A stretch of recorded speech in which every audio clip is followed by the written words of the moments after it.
शुभोदय बच्चे। आज 9वीं कक्षा में ninth class 9th lesson Ramzan గురించి తెలుసుకుందాం। రంజాన్ అంటే ఏంటమ్మది? ఒక పండుగ కదా। మన హిందూస్కి సంక్రాంతి, క్రిస్టియన్స్కి క్రిస్మస్ ఎలాగో ముస్లిమ్స్కి రంజాన్ అలా ముఖ్యమైన त्योहार అన్నమాట। చూడండి ఇక్కడ చిత్ర में क्या दिखाई दे रहा है? कनिपिस्तुंदा? चित्र में दो मुसलमान लड़के हैं, वे आपस में एक दूसरे का अभिनंदन करते हुए गले मिल रहे हैं। వాళ్ళు ఒకరినొకరు ఇద్దరు ముస్లిం అబ్బాయిలు ఉన్నారు, వాళ్ళు ఒకరినొకరు ఆలింగనం చేసుకుని రంజాన్ యొక్క శుభాకాంక్షలు తెలియజేస్తూ ఉన్నారు కదా। నెక్స్ట్ छात्रों के लिए सूचनाएं। पाठ पढ़िए, नए शब्द और वाक्य रेखांकित कीजिए, नए शब्दों और वाक्यों के बारे में मित्रों की चर्चा कीजिए, नए शब्द के अर्थ शब्दकोश में ढूंढिए। पाठाన్ని చదివి అర్థం చేసుకుని వాక్య రేఖాంకిत कीजिए। नए शब्द को వాక్యం को మిత్రతో అంటే కొత్త పదాలు, ఏమైనా కొత్త కొత్త శబ్దాలు ఉంటే మీ ఫ్రెండ్స్తో చర్చించుకుని కొత్త పదాలకి అర్థం డిక్షనరీలో ట్రై చేయమని చెప్తున్నాడు ఇక్కడ। ఉద్దేశ్ त्योहार मानवता का संदेश देता है। त्योहार అంటే పండుగలు మానవత్వానికి సందేశాన్ని ఇస్తూ ఉంటాయంట। ऐसे ही रमजान भी शांति, अहिंसा, त्याग, परोपकार, न्याय, धर्म आदि गुणों का विकसित करता है।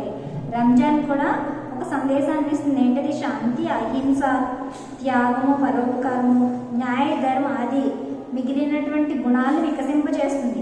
इस पाठ के द्वारा छात्रों में संस्कृति और सद्भावना का विकसित करना है। ఈ పాఠం ద్వారా విద్యార్థులకి సంస్కృతి మరియు సద్భావన వికసించేలా తెలియజేస్తుంది అన్నమాట। ఓకే, లెసన్లోకి వెళ్దాం। భారత్ ప్రాచీన విశాల దేశ్ హే। భారతదేశము చాలా పురాతనమైనది మరియు విశాల్ చాలా విస్తీర్ణం ఎక్కువ గల దేశం అనమాట। యహా అనేక ధర్మం వ జాతీయం కే లోగ్ రహతే హై। ఇక్కడ ఎన్నో రకరకాల జాతుల వాళ్ళు, ధర్మాల వాళ్ళు నివసిస్తూ ఉంటారు। సభీ ధర్మం కే లోగ్ వివిధ ప్రకార కే ఉత్సవ త్యోహార్ మనాతే హై। సభీ అంటే అన్ని ధర్మాల వాళ్ళు వాళ్ళకి సంబంధించిన ఉత్సవాలను మరియు పండుగలను జరుపుకుంటూ ఉంటారు। ये त्योहार समाज में खुशी और सजागत लेते हैं। ఈ పండుగలు సమాజంలో సంతోషాన్ని మరియు జాగరూకతను తీసుకొస్తూ ఉంటాయన్నమాట। ये भारतीय संस्कृति की शोभा में चार चांद लगते हैं। ఇవి భారతీయ సంస్కృతి యొక్క శోభని పెంచుతూ ఉంటాయి। ऐसे ही महत्वपूर्ण त्योहारों में से ईद उल फितर भी एक है, उसे रमजान भी कहते हैं। వీటిలో ముఖ్యమైనది ముస్లిమ్స్కి చాలా ముఖ్యమైనది ఏంటంట? ఈద్ ఉల్ ఫితర్ బి ఏక్ హై అంటే ఈద్ ఉల్ ఫితర్ అనే పండుగనే మనం ఇసే రంజాన్ బి కహతే హై, రంజాన్ అని కూడా పిలుస్తూ ఉంటాం అన్నమాట। రంజాన్ ఇస్లాం ధర్మ का प्रमुख त्योहार है। రంజాన్ ముస్లిమ్స్ యొక్క ముఖ్యమైన పండుగ। वास्तव में रमजान इस्लाम धर्म के 9 महीनों को नाम है। నిజానికి రంజాన్ అనేది ముస్లిమ్స్కి 9వ నెల యొక్క పేరు। దానినే వాళ్ళ పండుగ కింద పిలవడం జరుపుకోవడం జరుగుతుంది। ఇస్లాం ధర్మ के 5 బునియాదీ సిద్ధాంతం। ముస్లిమ్స్కి ముఖ్యమైన 5 పద్ధతులు ఉన్నాయంట। ఒకటి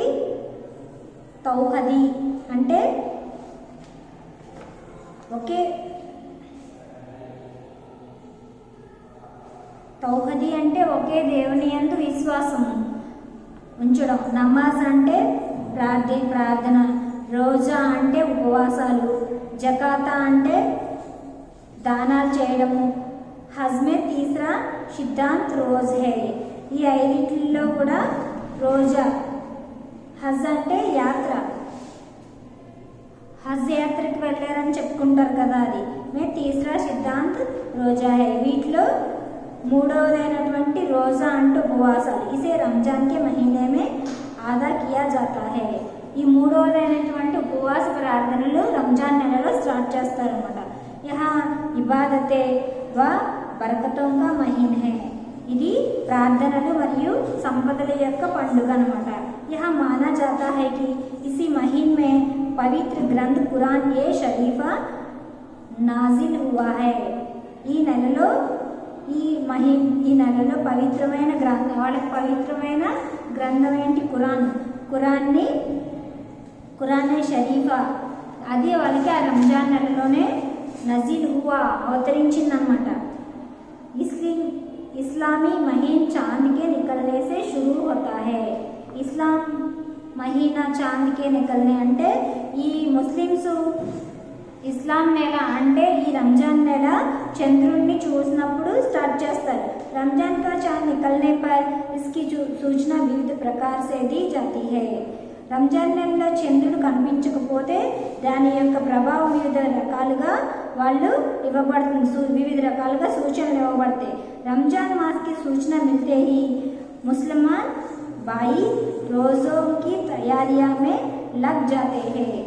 ఒకవేళ రంజాన్ మాస్ కి సూచన, రంజాన్ చేసుకోవడానికి సూచన ఇవ్వబడితే ముస్లిమాన్ బాయి అంటే ముస్లిం సోదరులు అందరూ రోజోं की तैयारियां में लग जाते हैं, ఉపవాస ప్రార్థనలు ఉండడానికి సిద్ధమవుతారనమాట. और रमजान के महीने भर रोजे रखते हैं. రంజాన్ నెల మొత్తం ఈ ఉపవాసాలతో గడుపుతారు. రోజా మాని ఉపవాస్ హై. రోజా యొక్క అర్థం ఏంటంటే ఉపవాస్ అని. రోజా రఖనే కే లియే సూర్యోదయ సే లగ్భగ్ 1.5 గంట పహలే ఆహార లియా జాతా హై. ఉపవాసం అంటే ఎలా ఉండాలి అంటే సూర్యోదయానికి 1 గంటన్నర ముందు ఆహారం తీసుకోవాలంట. 1 గంట ముందు ఆహారం తీసుకోవడం అనేది జరుగుతుంది. रोज़ा रखने के लिए सूर्योदय से लगभग 1.5 घंटा पहले आहार लिया जाता है.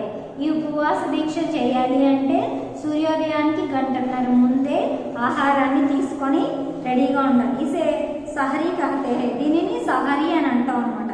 సహరీ కే బాద్ సే ఉపవాస్ ఆరంభ होता है. సహరీ తర్వాత ఉపవాసాలు స్టార్ట్ అవుతాయి అన్నమాట. ఉపవాస్ మే పానీ తక్ పీనా మానా హై. ఉపవాసం చేసే టైంలో నీళ్లు కూడా తాగకూడదు. इस तरह रोजा रखकर दैनिक कार्य करते हुए मन को अल्लाह की इबादत में लगना रमजान का मुख्य उद्देश्य है. ఈ విధంగా ఉపవాస ప్రార్థనలు చేస్తూ రోజంతా దైనందిన కార్యక్రమాలు చేసుకుంటూ మనసులో అల్లాని ప్రార్థించుకుంటూ చేయడం అనేది ఈ రంజాన్ యొక్క ముఖ్య ఉద్దేశం అన్నమాట. रोजा रखने से मनुष्य स्वस्थ व चुस्त बना जाता है. రోజా రఖనే సే అంటే ఈ ఉపవాస ప్రార్థనలు చేయడం వల్ల మనుషులు ఎలా ఉంటారంట? చాలా యాక్టివ్గా ఉంటారంట. చుస్తా అంటే యాక్టివ్ అంటే చాలా చలాకీగా. ఉస్మే आत्म संयम, आत्मनियंत्रण, आत्मविश्वास, आत्मानुशासन आदि गुण विकसित होता है. దీని ద్వారా చాలా యాక్టివ్గా ఉండడం వల్ల ఏమవుతుంది? ఉస్మే ఆత్మ సంయమం అంటే ఆత్మ నిగ్రహము, ఆత్మ నియంత్రణము, ఆత్మ విశ్వాసము, ఆత్మానుశాసన అంటే మానసిక క్రమశిక్షణ, ఆది గుణ వికసిత్ హోతే హై. మొదలైన గుణాలు వికసిస్తాయన్నమాట, వాళ్ళలో బయటికి వస్తాయి అటువంటి గుణాలు. జిస్సే సామాజికతకి భావన బట్టి హై. దీనివల్ల సమాజానికి సేవ చేసేటటువంటి గుణం పెరుగుతుంది. అపనే కర్తవ్యగా బోధ హోతా హై. వాళ్ళ యొక్క కర్తవ్యం ఏంటి, మనం ఏం చేయాలి అనేది తెలుస్తుంది. గరీబోం కే దుఃఖ్ దర్ద్ కా అనుభవ్ కియా జాతా హై. పేదల యొక్క గరీబ్ అంటే పేదలు, వాళ్ళ యొక్క బాధలు దుఃఖాలు మనకి తెలుస్తాయి. और उनकी సహాయతకి జాతి హై. మరియు మనం వాళ్ళకి సహాయం చేయడానికి దగ్గరికి వస్తాం అన్నమాట. रोजा सूर्यास्त के साथ ही खजूर, फल, मेवा, पानी आदि से खोला जाता है. రోజా అంటే ఈ ఉపవాస ప్రార్థన సూర్యాస్తమయం అయిన తర్వాత ఖర్జూరము, ఫ్రూట్స్, వాటర్ తీసుకోవడం వల్ల ఈ ఉపవాస దీక్షను విరమించుతాం అన్నమాట. ఇసే ఇఫ్తార్ कहते हैं. ఇలా రోజు ఇఫ్తార్ అంటే మార్నింగ్ నుంచి ఉపవాసం ఉండి సాయంత్రాన్ని భోజనం కానీ టిఫిన్ అల్పాహారం తీసుకోవడాన్ని ఇఫ్తార్ అని పిలుస్తాం. కई स्थानों पर इफ्तार की दावत भी रखी जाती है, जिससे भाईचारे का विकास होता है. చాలా ప్లేసెస్లో ఈ ఇఫ్తార్ విన్ అనేది సోదర భావంతో ఏర్పాటు చేయడం అనేది జరుగుతూ ఉంటుంది అన్నమాట. రంజాన్ में 5 फर्ज नमाजों के साथ साथ विशेष नमाज तरवाही होती है. రంజాన్ నెలలో 5 సార్లు ప్రార్థనలు చేయడం అనేది జరుగుతుంది, నమాజ్. దాంట్లో ముఖ్యమైనది तरवीह చేయడం అనేది ముఖ్యమైనది. इसमें मुख्य रूप से कुरान ए शरीफा का संपूर्ण पाठ पढ़ना किया जाता है. ఇందులో ముఖ్యంగా ఖురాన్ ఏ షరీఫా కా సంపూర్ణ చాలా ఖురాన్ ఏ షరీఫా అనేది ఖురాన్ పఠించడం అన్నమాట జరుగుతుంది. अधिकतर लोग इसी महीने में जकाता देते हैं. वे अपनी संपत्ति, सोना, चांदी, धन, वार्षिक आय आदि पर 2.5% धन निकलाकर गरीबों या जरूरतमंदों में बांटते हैं. जकाता అంటే వాళ్ళకు ఉండే సంపదని, బంగారం, వెండి లేదా డబ్బులు వాటిని పేదలకు కానీ లేదా అవసరమైన వాళ్ళకి ఇవ్వడం అనేది ఈ రంజాన్ నెలలో చాలా ఇంపార్టెంట్గా చేస్తారనమాట ముస్లిమ్స్. ఇస్ तरह किए जाने वाला దానికి జకాత్ कहलाता है. ఈ విధంగా చేసేటటువంటి దానాన్ని జకాత్ అని పిలుస్తారనమాట. इसके साथ साथ ईद की नमाज से पहले फितारा भी देना जरूरी है. ఫితారా అంటే రంజాన్ నెలకి ముందుగా ఈ దానాలు చేసి రంజాన్ నెల స్టార్ట్ చేస్తారనమాట. దాన్ని ఫితారా అంటారు. इसलिए भी इसे ईद उल फितर कहा जाता है. దీనిని ईद उल फितर అని అందుకనే పిలుస్తారనమాట. इस तरह रमजान के महीने में चारों ओर परोपकार की भावना छा जाती है. ఈ విధంగా రంజాన్ నెల అంతా 4 ప్రక్కల కూడా పరోపకార భావం అనేది కనిపిస్తూ ఉంటుందన్నమాట. जिससे सबको मानव सेवा के पद पर बढ़ने की प्रेरणा मिलती है. ఈ విధంగా ప్రతి ఒక్కళ్ళలోనూ మానవత యొక్క భావము, ప్రేరణ కలగలిసి కనిపిస్తూ ఉంటాయి. इसी महीने में शब-ए कदर जगाने की रात होती है. यह एक महत्वपूर्ण इबादतों की रात है. शब-ए कदर అంటే నైట్ జాగారం, మేల్కొని నైట్ అంతా మేల్కొని ఉండడాన్నే షబ్-ఏ కదర్ అనేది కూడా వస్తుందన్నమాట. ఏక్ మహత్వపూర్ణ ఇబాదతోంకి రాత్ అంటే ఇది చాలా నైట్ అంతా ప్రార్థనలతోనే గడుపుతారనమాట నైట్. इसलिए बच्चे भी बड़ों के साथ रात भर जगाते हुए इबादतों में लीन होते हैं. చిన్న పిల్లలు కూడా పెద్దలతో కలిసి నైట్ అంతా జాగారం చేస్తారనమాట. ఇది జాగారం చేస్తూ అల్లాని ప్రార్థించుకుంటూ అందులోనే లీనమైపోతారనమాట. ఆ నైట్ అంతా ప్రార్థనల్లో లీనమయ్యి పిల్లలు పెద్దలు కూడా ఈ జాగారం అనేది చేస్తూ ఉంటారు. రంజాన్ కి విశేషతాओं में एतेकाफ भी एक है. एतेकाफ అంటే पूर्णतः मस्जिद में रहकर अल्लाह की इबादत में लीन होना एतेकाफ అంటే పూర్తిగా మసీదులోనే ఉండడం, ఇంకా పూర్తిగా ఆ రోజంతా ఇంకా మసీదులోనే గడిపేదాన్ని एतेकाफ అని చెప్తారు. इस महीने में विशेष रूप से दुआएं मांगी जाती है जिनमें विशेष విశ్వ కళ్యాణ్కి భావన होती है. ఈ నెలలో విశేషంగా దుఆయే అంటే దీవెనలు తీసుకోవాలని చెప్పి విశ్వ కళ్యాణం కోసం కూడా విశ్వ కళ్యాణానికి కూడా ఉపయోగపడాలి వాళ్ళ యొక్క ప్రార్థనలు అనే భావంతో ఈ రంజాన్ నెలను జరుపుకుంటూ ఉంటారనమాట. రంజాన్ కే రోజే పూరే హోతే హీ అగలే దిన్ ఈద్ ఉల్ ఫితర్ మాన్తే హై. రంజాన్ యొక్క ఉపవాస దీక్షలు పూర్తయిన తర్వాత నెక్స్ట్ రోజు ఈద్ ఉల్ ఫితర్ మనాతే హై. నెక్స్ట్ నెల ఈద్ ఉల్ ఫితర్ వస్తుందన్నమాట, జరుపుకుంటారు. ఇహ షవ్వల్ కే మహీనే కా పెహలా దిన్. ఆ నెక్స్ట్ మంత్ ఏంటంటే షవ్వల్. ఈద్ ఉల్ ఫితర్ జరుపుకునేది షవ్వల్ మహీనే కా పహలా దిన్ హై. అది ఒక మాసము పేరు. ఈ మాసంలో మొదటి రోజు అనమాట. ईद का दिन सब नए कपड़े पहनते हैं, इतर लगाते हैं, विशेष रूप से सिरकूर बनाते हैं. ఈద్ పండుగ రోజు అందరూ కూడా కొత్త బట్టలు, మన పండుగలకి ఈ సంక్రాంతికి లేదా క్రిస్మస్కి ఎలా అయితే కొత్త బట్టలు వేసుకొని మనం ఎలా అయితే సెలబ్రేట్ చేసుకుంటామో స్వీట్స్ అవి వండుకొని తినడం అలాగే రంజాన్ నెలలో ముస్లిమ్స్ కూడా ఆ ఈద్ రోజు కొత్త బట్టలు వేసుకుంటారంట. ఇతర్ లగాతే అంటే సెంట్, వాళ్ళకి ఒక ఆనమా కింద సెంట్ని ధరిస్తారు. మనం పసుపు కుంకాలు ఎలా అయితే పండుగలకి హిందూస్ యూజ్ చేస్తారో ముస్లిమ్స్ ఇతర్ అంటే సెంట్ అనమాట. सेंट यूज చేసి विशेष रूप से सिर कुरमा అంటే సేవియా स्वीट सेमिया खास बनाते हैं। ईद की नमाज ईदगाह में पढ़ते हैं। ఈద్ రోజు నమాజ్ చేసుకోవడానికి ఈద్గాహ్ అంటే అదొక ప్లేస్, మస్జిద్లో ఒక ప్లేస్ అనమాట। ఈద్గాహ్ వెళ్ళి నమాజ్ చేసుకోవడం అనేది జరుగుతుంది అనమాట। नमाज में छोटे बड़े अमीर गरीब सब एक साथ मिलकर एक ही पंक्ति में खड़े होते हैं।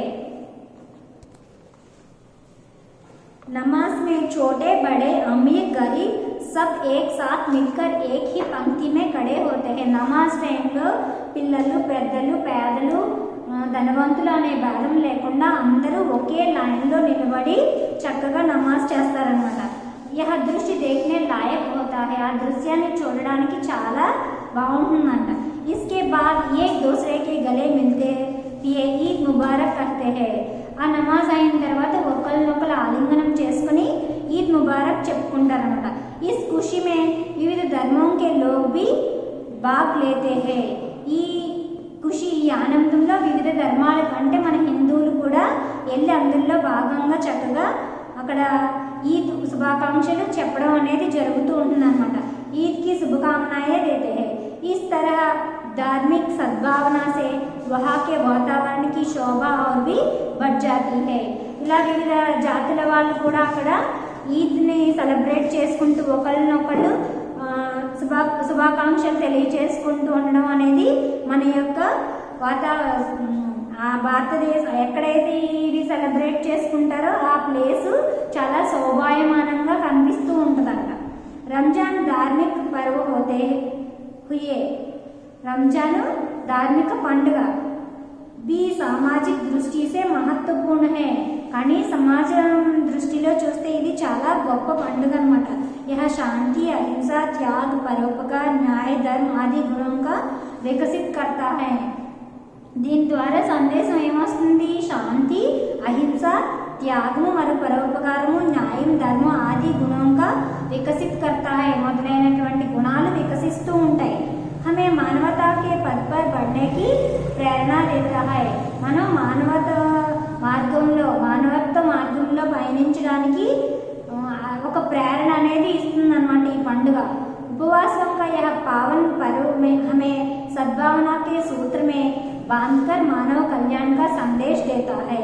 ఉపవాసం का यह पावन पर्व ఉపవాసాలు చేసేటటువంటి ఈ మహత్తరమైన పండుగ సద్భావనాకే సూత్రం అంటే ఒక సోదర భావంతో కూడినటువంటి సూత్రంతో బంధించి మన మానవ కళ్యాణానికి ఒక సందేశాన్ని ఇస్తుంది అని చెప్పి ఈ లెసన్ ద్వారా తెలిసిందనమాట మనకి।